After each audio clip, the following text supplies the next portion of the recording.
Fala pessoal, tudo bem? Aqui é o Moacir da Fan Engenharia. Seja muito bem-vindo a mais um vídeo de sábado em que a gente responde perguntas de inscritos aqui do nosso canal. Então, se você tem alguma pergunta pertinente que queira fazer pra gente poder responder aqui possivelmente em um vídeo de sábado, deixa seu comentário aqui embaixo. Já vai também deixando seu like, ativa o sininho das notificações, se inscreve no nosso canal e vamos lá!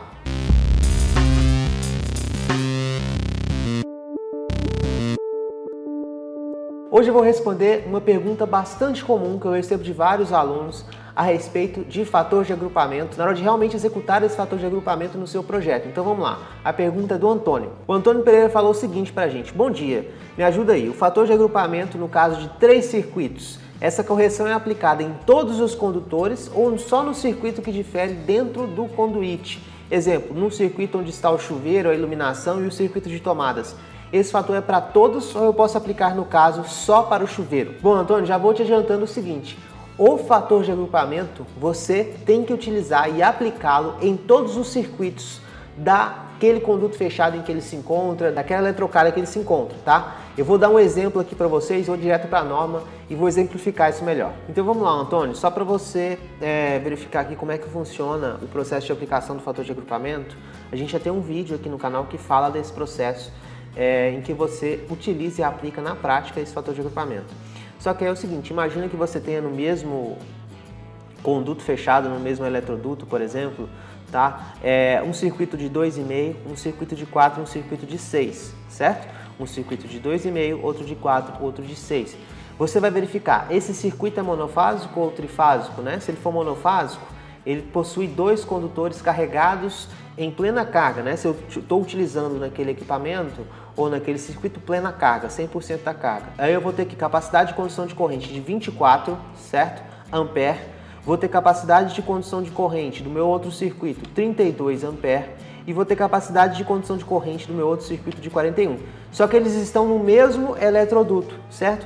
Se eles estão em um mesmo eletroduto, você vai aplicar o fator de agrupamento correspondente para os 3, certo? Então é o seguinte, para 3 circuitos em conduto fechado numa mesma camada, se você olhar na tabela 42, você vai ver um fator de agrupamento de 0,70. E aí o que você vai fazer? Você vai aplicar esse fator de agrupamento de 0,70 em cima dessa capacidade de condução. Isso aqui eu não estou falando ainda do fator de temperatura, pessoal, nem de resistividade térmica. Estou falando só do fator de agrupamento. Então você vai aplicar esse fator de agrupamento, que você vai olhar na tabela 42, certo? Que ele é 0,70, e vai aplicar em cima da sua corrente, da sua capacidade de condução de corrente do cabo, certo? Então você vai ver aí 24 vezes 0,70, 32 vezes 0,70 e 41 vezes 0,70, ou seja, você aplica o fator de agrupamento nos 3 circuitos correspondentes. Então sim, Antônio, você vai aplicar o fator de agrupamento para os 3 circuitos correspondentes sempre, tá? Então se eles estão no mesmo conduto, né, no mesmo eletroduto ou na mesma eletrocalha, você vai aplicar esse fator de agrupamento, que é para 3 circuitos, ou a quantidade de circuitos que for, para cada circuito, certo? Então, como aqui nós olhamos na tabela 42, deu 0,70, então é 0,70 aplicado pela capacidade de condução, 0,70 aplicado vezes essa capacidade de condução e 0,70 aplicado nessa capacidade de condução. Só que tem um adendo que a norma fala pra gente, que pouca gente se atenta, que eu vou mostrar pra vocês agora. Ela vai falar aqui, pessoal, no item 6.2.5.5.5. Os fatores de agrupamento indicados nas tabelas 42 a 45 são as tabelas que indicam os fatores de agrupamento a serem utilizados. São válidos para grupos de condutores semelhantes, certo? Aí ela vai explicar o que é grupo de condutores semelhantes. Ela fala igualmente carregados. Então, são duas coisas. O condutor tem que ser semelhante e igualmente carregado para atender essas tabelas que a 5410 propõe para a gente. E ela vai falar, são considerados condutores semelhantes aqueles cujas capacidades de condução de corrente baseiam-se na mesma temperatura máxima para serviço contínuo, certo? Ou seja, quando você olha lá nas tabelas 36 e tabelas 37, aqui pessoal, quando você olha na tabela 36, você vai ver a isolação do cabo em questão para essas capacidades de condução, e você vai ver a temperatura do condutor, que é 70 graus Celsius, e a temperatura de referência do ambiente, certo? Essa temperatura aqui, se você olhar aqui na nossa tabela 35 da NBR 5410, você vai ver o seguinte, temperaturas características dos condutores. E aí você vai ver aqui, ó, policloreto de vinila, policloreto de vinila maior que 300 mm² e aqui até 300. Nós utilizamos na baixa tensão aqui até 300. E aí você vai ver, temperatura máxima para serviço contínuo, olha só, 70 graus. É aquele PVC 70 graus que a gente está acostumado a ver, tá? Então, o que ela fala? Se você tem os mesmos circuitos com a mesma temperatura máxima de serviço contínuo, ou seja, se você está utilizando cabos desses circuitos, são de PVC 70 graus, certo? E aí está resolvida a primeira condição, né? Ó, tem mesma temperatura máxima de serviço contínuo. Então, os circuitos que eu estou levando nesse conduto fechado, eles são todos de PVC 70 graus, mesma temperatura máxima de serviço contínuo, tá? De acordo aqui com a tabela 35, você vai verificar essas temperaturas. E é o que você costuma utilizar, se você está utilizando de PVC, geralmente é PVC 70 graus ou EPR, XLPE 90 graus, já tem vídeos que falam aqui sobre isso no canal. E é o seguinte, você está usando temperatura máxima para serviço contínuo 70 graus, está usando o mesmo condutor, certo? Para esses circuitos, tranquilo? E, consequentemente, você está utilizando aqui a mesma capacidade de condução de corrente. Se você está utilizando mesma temperatura máxima de serviço contínuo, certo? Um condutor de PVC. Então você vai olhar na tabela 36, vai verificar a capacidade de condução de corrente desses cabos e aí sim você vai aplicar o fator de agrupamento em cima dessa capacidade de condução, certo? Esse é o primeiro ponto. Só que a norma também dá um segundo ponto em relação a isso. Além dele ser temperatura máxima de serviço contínuo, esses cabos, e aqui pessoal, ó, ele também tem que ser, ó, baseiam-se na mesma temperatura máxima para serviço contínuo, ou seja, condutor de 70 graus, condutor de 90 graus, todos os condutores dos circuitos, eles têm que ter a mesma temperatura máxima de serviço contínuo, ou seja, são condutores semelhantes e também, né, o que caracteriza condutores semelhantes é essa temperatura e cujas seções nominais estão contidas no intervalo de 3 seções normalizadas sucessivas, certo? 3 seções normalizadas sucessivas. O que significa isso? Nesse circuito, nesse fator de agrupamento, com condutores de 2,5, de 4 e de 6, são 3 seções normalizadas sucessivas. Mas se você está com condutores de 2,5, de 4 e de 10, aí já não são seções normalizadas sucessivas e aí você já não consegue aplicar o fator de agrupamento correspondente a esses condutos fechados que você está levando, tá? O mesmo acontece com um sistema de eletrocalha. Se você tem uma eletrocalha que passa vários circuitos e se esses vários circuitos têm seções normalizadas sucessivas não estão contidas nesse intervalo, consequentemente você não vai poder aplicar diretamente esse fator de correção de agrupamento, porque o condutor não vai ser totalmente semelhante, né? Por quê? Para ele ser semelhante, ele tem que atender às duas condições. Ele tem que ser considerado semelhantes àqueles cujas capacidade de condução de corrente baseia-se na mesma temperatura máxima para serviço contínuo, ou seja, estou utilizando o condutor de PVC 70 graus, ok. Todos os meus circuitos ok.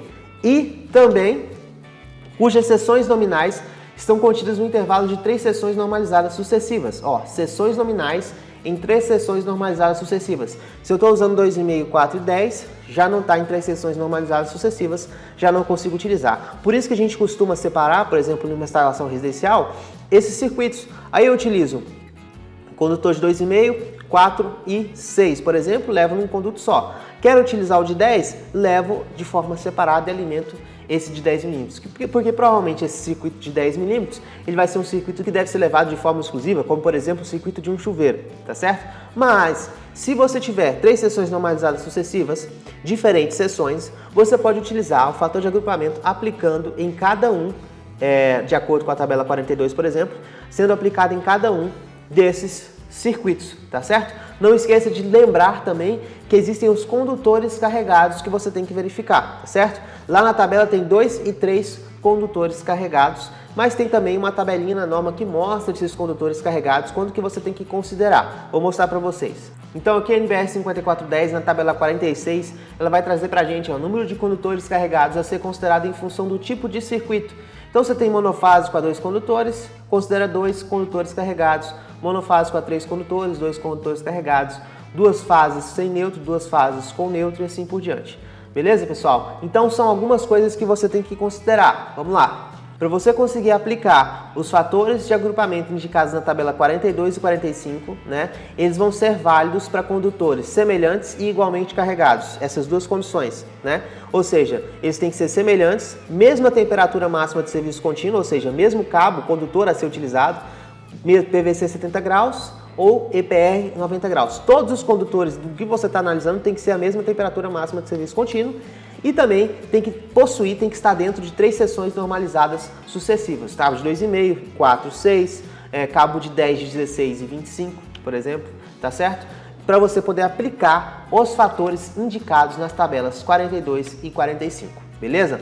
Agora, tem mais um adendo aí que a 5410 vai trazer para a gente. Quando os condutores de um grupo não preencherem essa condição, os fatores de agrupamento aplicáveis devem ser obtidos recorrendo-se a qualquer das alternativas. A primeira alternativa que ele dá é analisar a norma NBR 11301, que trata do cálculo caso a caso desse fator de agrupamento, ou, caso não seja viável um cálculo mais específico, a adoção do fator F da expressão, 1 sobre raiz de N. E aí o que você vai fazer, pessoal? Você vai pegar o seguinte, bom, eu não estou dentro de condutores semelhantes, né? Porque mesmo que eu tenha a mesma temperatura máxima de serviço contínuo, os cabos não estão em 3 seções normalizadas sucessivas. O que eu vou ter que fazer nesse caso? Vou fazer o seguinte, aplicar o fator de correção que a norma me pede, 1 sobre raiz de N. N é o número de circuitos ou de cabos multipolares. Você vai pegar a quantidade de circuitos que tem nesse conduto, certo? E dividir por raiz de N, né? Então você vai pegar 1 sobre raiz de N, na verdade. E você vai pegar 1, dividir, por exemplo, se eu tenho 10, 15, 20 circuitos lá com máximas temperaturas de serviço contínuos diferentes e seções normalizadas não sucessivas. E aí você vai fazer o seguinte, vamos supor que seja 1, certo? Dividido por 15. E aí vai dar um fator de agrupamento X correspondente. Esse fator de agrupamento, pessoal, ele vai ser muito baixo. E aí você vai estar provavelmente superdimensionando o seu circuito. E até ela vai falar isso pra gente. Porque se você aplica, por exemplo, vai dar fatores de agrupamento na ordem de 0,30, 0,20, fatores de agrupamento muito baixos. E aí o que você tem que fazer nesse caso, pessoal?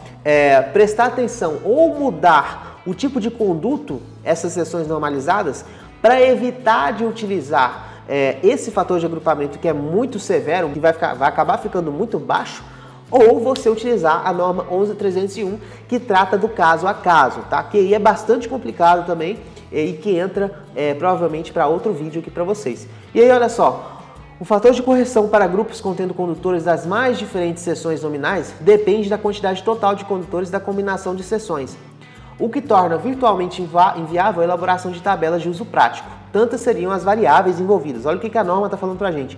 Porque como tem muitos condutores envolvidos, né, não seria tão prático você criar tabelas disso e sim fazer cálculos caso a caso.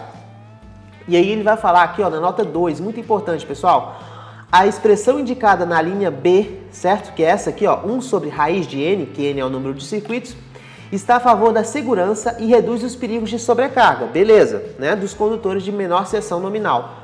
Pode, no entanto, resultar no superdimensionamento dos condutores de seções mais elevadas, tá? Então o que ela está falando? Você pode superdimensionar seu condutor se você usar o caso da linha B, porque você vai diminuir demais o seu fator de agrupamento, né? E, consequentemente, a capacidade de condução do seu cabo. E aí você vai estar superdimensionando, provavelmente você vai ter que usar um cabo maior e assim por diante, tá certo? Então, fiquem muito atentos a essas condições que a norma traz para a gente. Primeiro, condutores carregados. Observa qual que você está utilizando. Se é monofásico, se é trifásico, né? Se é bifásico e assim por diante. Verifica a capacidade de condução de corrente. Se eu estiver em condutores carregados, né, igualmente carregados, e 3 seções normalizadas sucessivas e máxima temperatura de serviço contínuo, usando o mesmo condutor, esteja em 3 seções normalizadas sucessivas, e também verifiquei os meus condutores carregados e estão todos carregados, ou seja, todos estão em plena carga, aí sim você pode utilizar os fatores de agrupamento das tabelas 42 a 45, tá certo? Caso não seja, utiliza 1 sobre raiz de N, né? Só que você está superdimensionando o seu circuito. E aí, dentre todos esses casos, não atendeu, né? E ficou superdimensionado, vá à norma 11301 e aplique fator de agrupamento caso a caso. O que realmente, sendo sincero para vocês, poucos projetistas se atentam e verificam essa norma 11301, tá certo? Então, ou eles usam um fator 1 sobre raiz de N, superdimensiona, né? Ou eles ignoram essa seção que a norma está falando, 3 seções normalizadas sucessivas, máxima temperatura de serviço contínuo, ou seja, os mesmos condutores, ignora isso e simplesmente aplica fator de agrupamento dessas tabelas em todos os casos. Tá certo? É o que geralmente se vê. Mas, respondendo à pergunta do Antônio, voltando agora, Se você está utilizando 3 seções normalizadas sucessivas, mesmo condutor, aplica os fatores de agrupamento para todos os circuitos, beleza? Então é isso aí, pessoal. Espero que vocês tenham entendido, né? Um pouco complexo essa questão da norma. Tem que ter também a interpretação, né? Tem que saber interpretar essa norma. Ler a norma é muito importante, tá? Então, fiquem muito atentos a esse caso em relação a fator de agrupamento. Se você não viu o nosso vídeo sobre fator de agrupamento em que eu aplico na prática e também trato dessas questões, tem aqui em cima um vídeo sobre fator de agrupamento em que eu aplico isso diretamente para você verificar como é que funciona, beleza? Um grande abraço para vocês, espero que vocês tenham gostado, curta esse vídeo aqui, compartilha com seus amigos, um grande abraço e até a próxima!